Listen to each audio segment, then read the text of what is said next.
Have you ever thought about trying out Intarsia but found it a little bit intimidating to start with?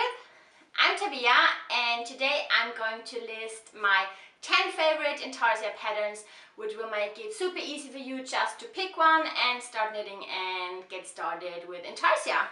In case you don't know, Intarsia is a technique for using several colors in the same row, but in comparison to stranded color work, you don't take both colors with you the whole round, but you just work with one color at a time and leave a separate ball or strand of yarn hanging where you are and switch to another color.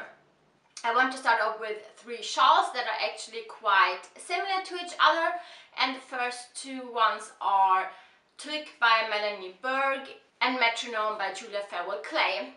What these 2 have in common is that they are using Intarsia to create stripes that are not going all the way through, so not the whole row, and you stop and switch to another color and then you get back and use the other color. So I think these would be super easy to get started, and they don't have Intarsia all the way, so it would just be a fun way to try out the technique in case you have never done so.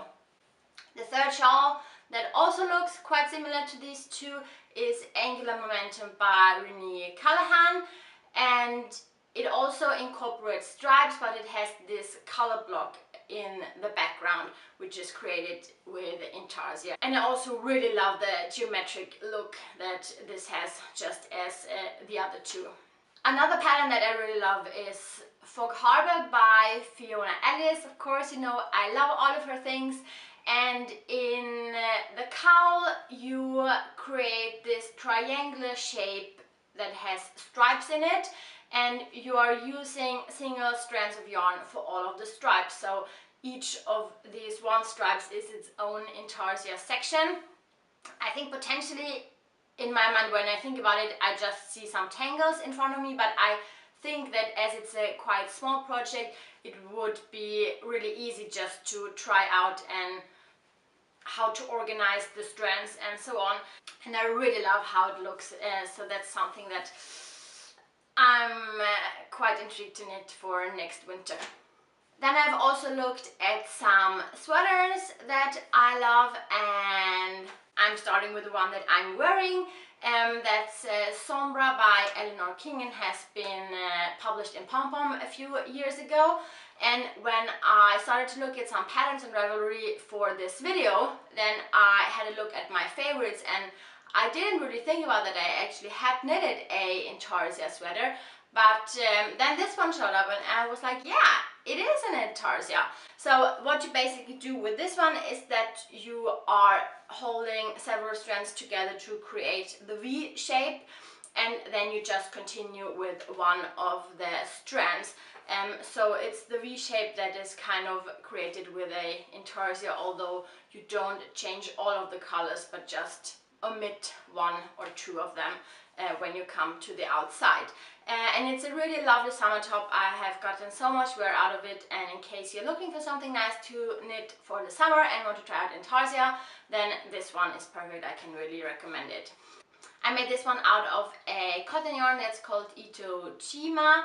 I will link it down in the description down below so you can check it out, and I think it's really flowy and very, very lightweight and perfect for the summer.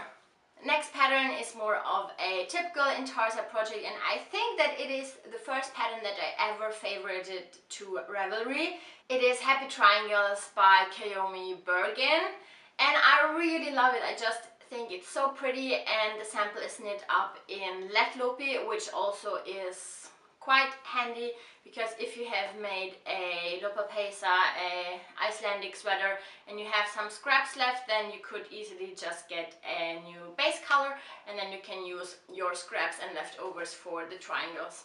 I think this one could be a project where you want to have practice Intarsia before, but could be a good challenge, and maybe I will try it out, as I have had it in my favorites since forever and I still love it. I think it's so pretty. Next one is also more of a typical Intarsia, and when I saw this one, this is kind of what I think about when I hear Intarsia. which is the Russian Doll Sweater by Irina Anikeva.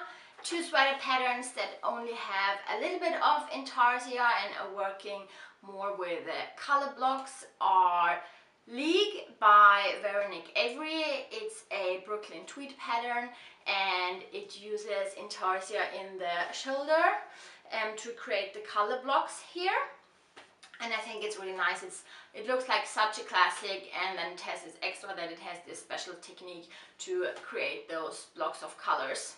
And the second one is Block by Olga Barayan-Kefilian, and it has some Intarsia in the arm region to make the color blocks work a little bit better, I think. And this is a perfect pattern if you have some odd scraps or if you have quite a few leftovers from a sweater. And I also think that color block is just a classic and always looks really, really good, and you could just use any colors. Like in the sample it has these neutrals, but you could also go for something wild. Always, I don't know why, but when I think about color blocking I always think about orange and pink and red. That would be such a cool combo for this sweater, so you could knock yourself out and only have this little piece of Intarsia and not have like an entire sweater of Intarsia. And the final pattern is a pair of mittens. It's the Pink Panther by Natalia Sinelshikova, which was published in Amerisu. And it's this pair of mittens with a pink color block on the sides, and I think it looks so cool. I've just lost one of my mittens yesterday, one of my heroes that I made a couple of videos ago, and now I don't have any knitted mittens anymore, so maybe these were a good replacement. Something that I like about this is that it's a small project. You wouldn't have thousands of different balls of yarn tangling around, but you'd have just two colors. It's a small project, and I think it would be quite easy to handle the different balls and strands of yarn that you are using. These were all of the patterns that I wanted to share today. I think that Intarsia is a technique that not so many people are using and that you can easily shy away from, but you can see it pop up here and there, and I think it's getting more and more popular again. So I thought it would be cool to give you some inspiration and look at some of the patterns that are nice and that you could try out. If you have any favorites, then please let me know in the comments down below. It would be so nice to look at a few more favorite of yours. Thank you so much for watching. If you want to, I would be really happy if you want to subscribe, and I talk about knitting all of the time because I never want to stop thinking about it. You can also leave me a like, and otherwise I will see you in a new video next week. Thank you for watching. Bye bye.